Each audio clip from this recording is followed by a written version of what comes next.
يرفع الله الذين آمنوا منكم والذين أوتوا العلم درجات.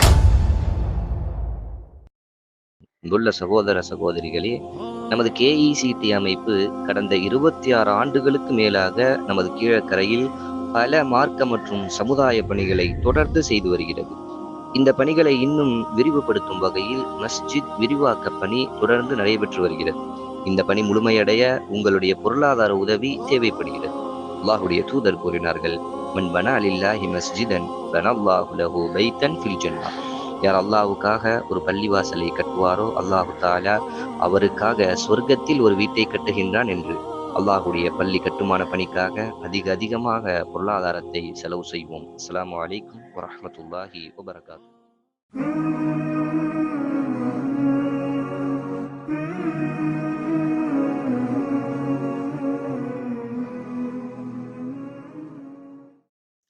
அஸ்ஸலாமு அலைக்கும் வரஹ்மத்துல்லாஹி வபரகாத்துஹு.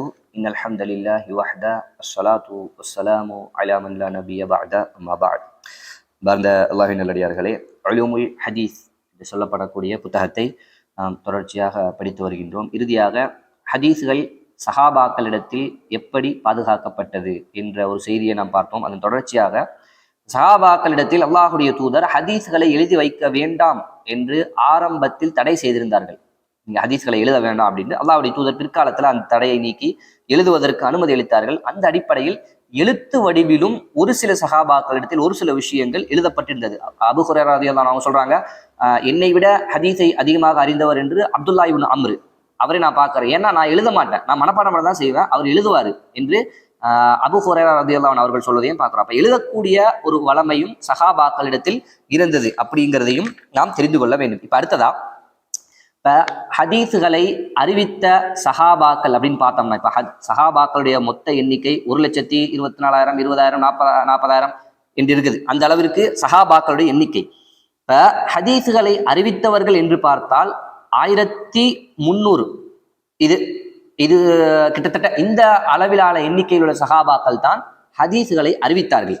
அதுலேயும் 500க்கு மேலான ஹதீஸ்களை அறிவித்தவர்கள் என்று பார்த்தோம்னா ஒரு 11 சஹாபி, அபூ ஹுரைரா ரலியல்லாஹு அன்ஹு, அப்துல்லா இப்னு உமர் ரலியல்லாஹு அன்ஹு, அப்துல்லா இப்னு அம்ர் இப்னு ஆஸ் ரலியல்லாஹு அன்ஹு, அப்துல்லா இப்னு அப்பாஸ் ரலியல்லாஹு அன்ஹு, அனஸ் இப்னு மாலிக் ரலியல்லாஹு அன்ஹு, ஆயிஷா ரலியல்லாஹு அன்ஹா, அலி ரலியல்லாஹு அன்ஹு, உமர் ரலியல்லாஹு அன்ஹு, அபூ சயீத் அல் குத்ரி ரலியல்லாஹு அன்ஹு, இப்படி ஒரு 11 சஹாபாக்கள். இவர்கள் தான் ஒரு 500க்கும் மேற்பட்ட ஹதீஸ்கள், 500, 1000, 2000, அபூ ஹுரைரா 5000 ஹதீஸ்களை அறிவித்தார்கள்.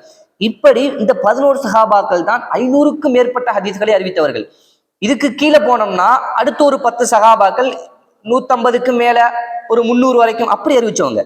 இதை தாண்டி அப்ப 1300ல மிச்சம் இருக்கிறவர்கள் எல்லாம் 1, 2 இப்படி அறிவித்தவர்கள். அபூபக்கர் ரலியல்லாஹு அன்ஹு அல்லாஹ்வுடைய தூதரோட ஆரம்ப காலத்திலிருந்து இருந்த மிகச்சிறந்த சஹாபி, 142 ஹதீஸ்கள் தான் அறிவித்தார்கள்.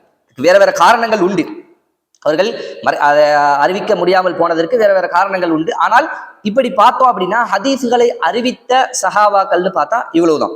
இந்த நபர்கள்ல இருந்துதான் ஹதீஸ்கள் பாதுகாக்கப்பட்டு வந்தது அப்படிங்கிறதையும் நம்ம உணர்ந்துக்கணும். அடுத்ததா மிக முக்கியமான விஷயம் ஹதீஸ் விஷயத்துல நம்ம தெரிஞ்சுக்க வேண்டிய ஒண்ணு என்னன்னா, ஹதீஸினுடைய யார் ஒரு ஹதீஸை அறிவிக்கிறாரோ அவர் முதல் ஹதீஸை சொல்லக்கூடிய நபி ஸல்லல்லாஹு அலைஹி வஸல்லம் அவர்கள் வரை இருக்கக்கூடிய இந்த தொடர், இதுதான் ஹதீஸின் மிக முக்கியமான ஒரு விஷயம். ஹதீஸ் எப்படி பாதுகாக்கப்பட்டது, அதனுடைய முக்கியத்துவம் என்ன, அதை ஏன் மறுக்கக்கூடாது என்பதுக்கெல்லாம் இதில் தான் பதில் உண்டு. இப்ப இப்படி ஒரு ஹதீஸ்களை சொல்லக்கூடிய மனிதரை பற்றி நீங்க யார்கிட்ட அந்த ஹதீஸை கேட்டீங்க, எப்படி உங்களுக்கு தெரியும் என்ற விஷயங்கள் எல்லாம் கேட்பதற்கான தேவை எப்போ வந்துச்சு அப்படின்னா, சஹாபாக்கள் இருந்து தாபியீன்கள் ஒரு சில விஷயங்களை கேட்டாங்க. அந்த இடத்துல எல்லாம் தேவைப்படலை. சஹாபாக்களுடைய காலத்திலையுமே கொஞ்ச காலம் கடக்கும் போது ஷியாக்கள், ஹவாரிஜிகள் என்ற வழிகெட்ட பிரிவுகள் தோண ஆரம்பிச்சாங்க. இவங்க என்ன செய்தாங்க அப்படின்னா, ஹதீஸ் அல்லாஹ்வுடைய தூதரிடத்திலிருந்து சஹாபாக்கள் இருந்து நாங்க கேட்டோம் என்று இல்லாத பொல்லாத செய்திகளை பரப்ப ஆரம்பித்தார்கள். இது தெரிய வருது, இந்த மாதிரி சொல்ல ஆரம்பிக்கிறாங்க அப்படின்னு. இப்படி இஸ்லாமிய மார்க்கத்திற்குள் அல்லாஹ்வுடைய தூதர் சொல்லாத செய்தி அவர்கள் பெயரால் வருவதை அறிந்தவர் உடனே தான் இப்ப அப்பன்னா சொல்றதையெல்லாம் எழுத முடியாது.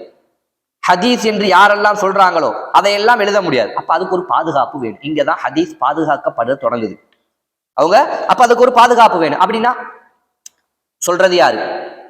அவரு எப்படி அதுக்கு முன்னாடி இருந்த ஆள்கிட்ட கேட்டாரு, சொல்லுபவருக்கும் அவர் யார்கிட்ட கேட்டாரோ அவருக்கும் உள்ள தொடர்பு என்ன, ரெண்டு பேரும் ஒரே காலத்துல வாழ்ந்தவங்களா, ரெண்டு பேரும் சந்திச்சிருக்காங்களா, இப்படிங்கிறது முழுமையான வரலாறு உண்டு. ஹதீஸ்கள் பாதுகாக்கப்பட்டது எப்படின்னா, ஒரு ஹதீஸை ஒரு நபர் இன்னொரு நபருக்கு சொல்றாரு அப்படின்னா, ஹதீஸ் அல்லாஹ்வுடைய தூதர்கிட்ட இருந்து ஹதீஸை பதியக்கூடிய அந்த இமாம் வரைக்கும் ஹதீஸ் சங்கிலியாக வந்திருக்கும். இதுல ஒரு நடுவில் ஒரு ரெண்டு நபர் எடுத்தோம் அப்படின்னா, அவர்கிட்ட இருந்து இவர் எப்ப கேட்டார், அவருக்கு இவர் நேரடியா சொன்னாரா, வேற யார் மூலமாகவது வந்ததா, ஒரே காலத்தில் வாழ்ந்தவர்களா, ஒரே இடத்தில் வாழ்ந்தவர்களா, ரெண்டு பேரும் சந்திச்சிருக்காங்களா என்கின்ற வரலாறுகள் எல்லாம் முழுமையாக பதிவு செய்யப்பட்டு பாதுகாக்கப்பட்டிருக்கு. அதுல ஒரு சின்ன தப்பு வந்துச்சு அப்படின்னா அந்த ஹதீஸை பலகீனப்படுத்தி அறிஞர்கள் ஒதுக்கிடுவாங்க. அதுல நம்ம இன்ஷா அல்லாஹ் பின்னாடி அதனுடைய விஷயங்கள் எல்லாம் பார்க்கலாம். இந்த அளவிற்கு ஹதீஸுகள் பாதுகாக்கப்பட்டு வந்திருக்கிறது என்பதை நாம் உணர முடிகிறது. வெறுமனே ஒரு நபர் சொன்னாரு, அல்லாஹ்வுடைய தூதர் சஹாபி கேட்டாங்க, அவங்கள்ட்ட இந்த மாதிரி கேட்டாங்க அப்படின்னு அல்லாஹ்வுடைய தூதர் சொன்னார்களா என்பதற்காக மட்டும் ஒரு செய்திகள் வெறுமனே புகாரிலையும் முஸ்லிம்லையும் பதியப்படவில்லை. இந்த அளவிற்கு சோதனை செய்யப்பட்டு தேர்வு செய்யப்பட்டு இதெல்லாம் அமல் செய்ய சிறந்தது என்று தேர்வு செய்யப்பட்டு ஹதீஸுகள் பதியப்பட்டுள்ளது என்பதை விஷயத்தையும் நாம் புரிந்து கொள்ள வேண்டும். இதுதான் ஹதீஸ்கள் பாதுகாக்கப்பட்ட முறை. அறிஞர்களுக்கு மத்தியில் ஹதீஸ்கள் பாதுகாக்கப்பட்ட முறையும் இதுதான் என்பதையும் நாம் உணர்ந்து கொள்ள வேண்டும். இன்ஷா அல்லாஹ் வரக்கூடிய நாட்களில் மீதம் இருக்கக்கூடிய செய்திகளை படித்து தெரிந்து கொள்ளக்கூடிய மக்களாக அல்லாஹ் தஆலா நம் அனைவரையும் ஆக்கி அருள் புரிவானாக. வ ஆகிரு தஅவானா அல்ஹம்துலில்லாஹி ரப்பில் ஆலமீன். அஸ்ஸலாமு அலைக்கும் வரஹ்மத்துல்லாஹி வபரகாத்துஹு. يرفع الله الذين آمنوا منكم والذين أوتوا العلم درجات